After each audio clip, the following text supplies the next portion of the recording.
자, 이번 동영상 강의에서는 텍스트와 인터널리제이션에 대해서 말씀드리겠습니다. 특히 텍스트 인코더와 디코더, 텍스트의 컨버전에 대해서 말씀드리고 로케일 네임스페이스에 대해서 말씀드리겠습니다.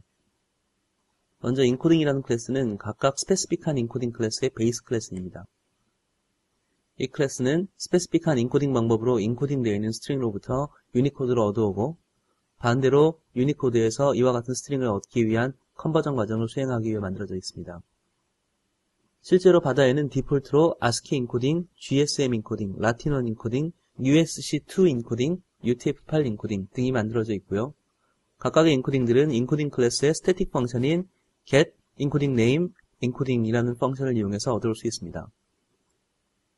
그리고 다른 인코딩들을 얻어오기 위해서는 get available encodings n이라는 스태틱 펑션을 통해서 iList의 형태로 인코딩 이름의 리스트를 얻어올 수 있는데요.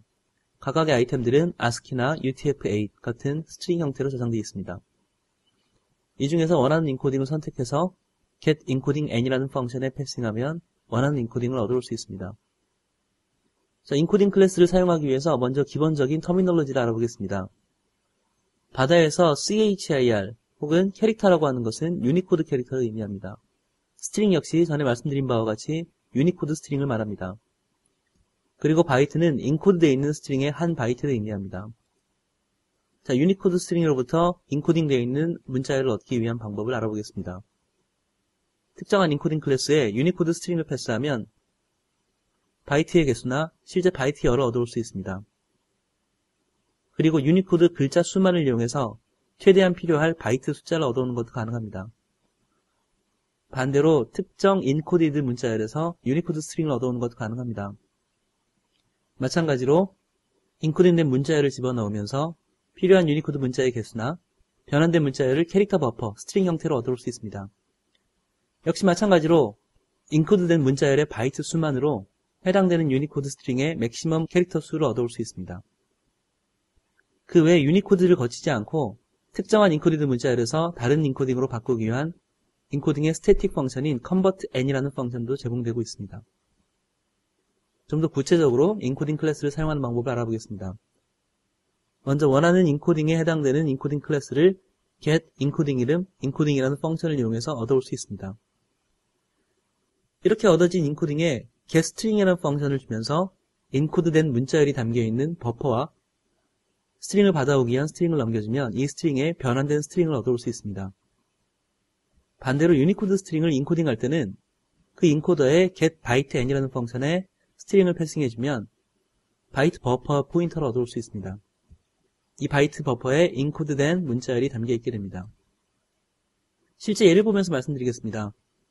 자, 먼저 인코딩 클래스의 스태틱 펑션인 getEncodingN이라는 펑션을 이용해서 ISO 8859-2번의 인코딩을 얻어왔습니다. 자, 이 인코딩 클래스를 사용하기 위해서 먼저 유니코드 스트링을 만들어 보았는데요. 이 유니코드 스트링을 넘겨주면서 바이트 카운트를 얻어오기 위한 과정을 보여주고 있습니다. 그리고 이 스트링으로부터 인코드된 바이트 버퍼를 얻어오는 과정입니다. 역시 바이트 버퍼 속에 포함되어 있는 인코딩된 문자열이 몇 글자의 유니코드로 변환되어야 되는지 얻기 위한 펑션을 사용해 보았습니다. 반대로 바이트 버퍼에 저장되어 있는 인코드된 문자열을 유니코드 스트링으로 변환하는 과정입니다. 마지막으로 디코드된 스트링과 원래 스트링이 같은지를 비교하고 같은 경우에는 인코딩 클래스가 정상적으로 작동한다는 로그를 출력하였습니다.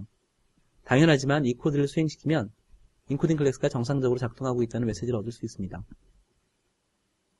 자, 인코딩이라는 클래스 외에 인코더나 디코더라는 클래스도 존재하는데요.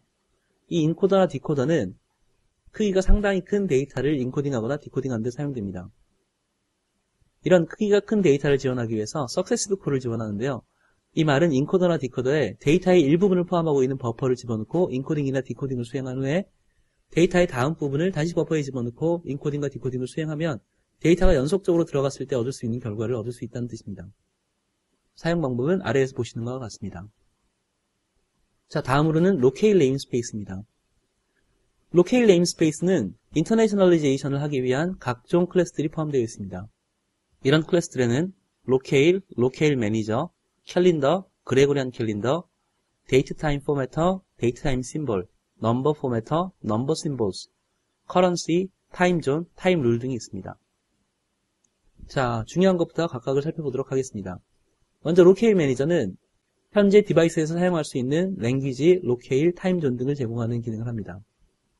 그리고 특정 로케일이 디바이스에서 사용할 수 있는지 없는지를 판단하기 위한 펑션도 제공됩니다. 그리고 현재 시스템 세팅에서 어떤 랭귀지가 셀렉트되어 있는지, 어떤 로케일이 셀렉트되어 있는지, 어떤 타임존이 셀렉트되어 있는지를 얻어오게 한 펑션들이 제공됩니다. 로케일 클래스는 컨트리와 랭귀지를 아이덴티파이어에 사용되는데요. 이 속에는 랭귀지 인포메이션과 컨트리 인포메이션이 들어가 있습니다. 먼저 이 로케일 클래스는 랭귀지 코드와 컨트리 코드를 이용해서 만들어집니다. 그 외에 추가적으로 베리언트 코드 스트링을 집어넣을 수도 있습니다. 자, 이렇게 해서 로케일 클래스가 만들어지면 이 클래스로부터 랭귀지 코드나 랭귀지 코드 스트링, 랭귀지 네임을 얻어올 수가 있는데요. 랭귀지 코드라는 것은 보시는 바와 같이 이니머레이트 되어 있는 값들을 이야기하는 것이고요. 랭귀지 코드 스트링은 ISO 639-2 코드를 따르는 랭귀지 코드들을 스트링 형태로 리턴하기 위한 기능입니다. 마지막으로 랭귀지 네임은 실제 랭귀지의 이름을 스트링 형태로 저장하고 있는 값입니다.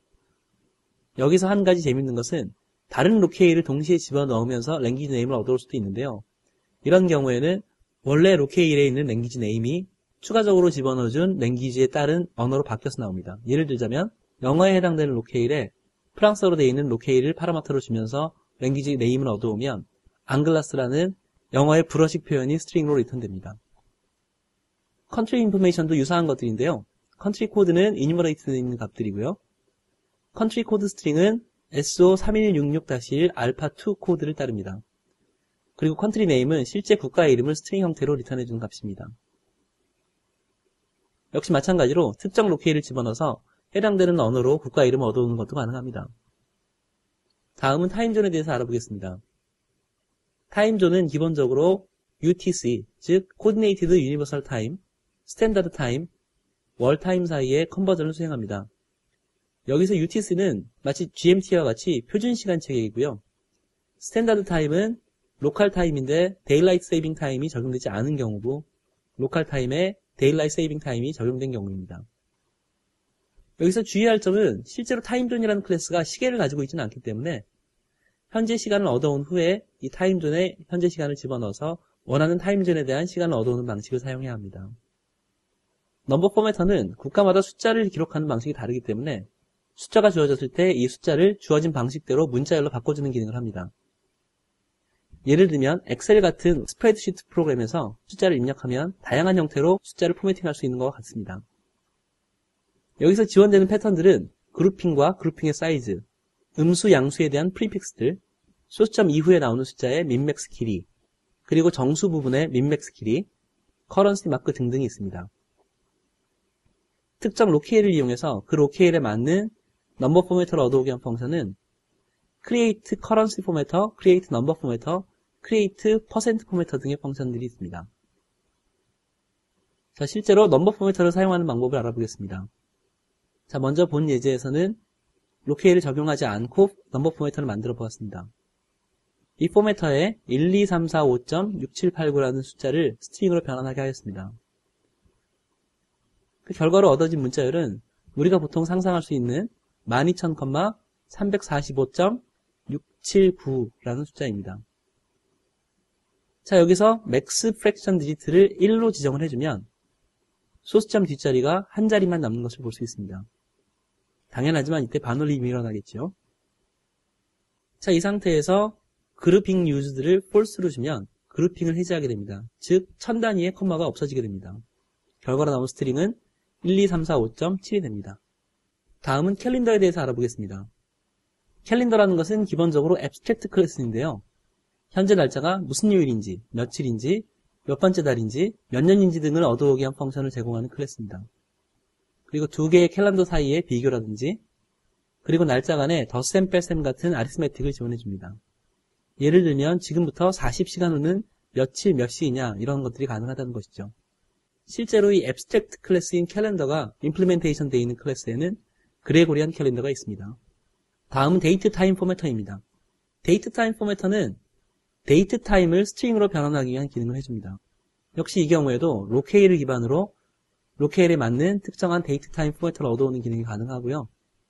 그 외에 사용자가 임의로 데이트 타임 심볼이라든지 패턴 스트링 등을 이용해서 원하는 형태로 포매터를 변경할 수도 있습니다. 자, 예를 들어 보도록 하겠습니다. 이 예제에서는 로케일 매니저로부터 시스템 로케일을 얻어오고 이 로케일을 이용해서 데이트 타임 포매터를 만들어 보았습니다. 그리고 시스템으로부터 현재 시간을 얻어오고 이 시간을 스트링으로 변환해 보았습니다. 이 예제에서 제가 사용한 로케일이 영어권이기 때문에 27일 줄라이 2010년의 형태로 프린트가 되는 걸 볼 수 있습니다. 자, 여기에 패턴을 어플라이 해보았습니다. 여기서 패턴 스트링을 간단하게 말씀드리면 M은 month, D는 date가 되겠죠. G는 AD인지 BC인지를 나타내기 위한 심볼, Y는 year, 그리고 이후에 시간과 분과 초를 콜론으로 구분하였습니다. 그리고 마지막으로 A를 붙여줌으로써 스트링 뒤에 AM, PM 마크를 붙일 수 있습니다. 이렇게 변경된 포매트를 이용해서 현재 시간을 스트링으로 바꿔보았습니다. 그 결과는 순서대로 7월 27일 기원후 2010년 7시 31분 12초 오후가 되겠습니다. 자, 텍스트 네임스페이스와 로케일스 네임스페이스를 요약하겠습니다. 텍스트 네임스페이스에서는 인코딩 되어 있는 텍스트 간의 컨버전을 지원합니다. 바다의 스트링은 기본적으로 유니코드로 만들어져 있기 때문에 유니코드가 아닌 형태로 저장되어 있는 파일이라든지 외부에서 얻어온 정보들을 유니코드로 바꾸고 다시 재전송하기 위해서 인코딩된 문자열로 바꿀 때 사용할 수 있습니다. 그리고 로케일 네임스페이스에 포함되어 있는 클래스들은 어플리케이션을 인터널리제이션 하는 데 사용됩니다. 특히 넘버, 데이트, 타임, 커런시 포매터 같은 포매터들이 숫자나 날짜, 시간 등을 각각 국가나 언어에 맞게 변환해주는 역할을 하고요. 타임존 클래스는 스탠다드 타임을 로컬 타임으로 변환하기 위한 역할을 해줍니다.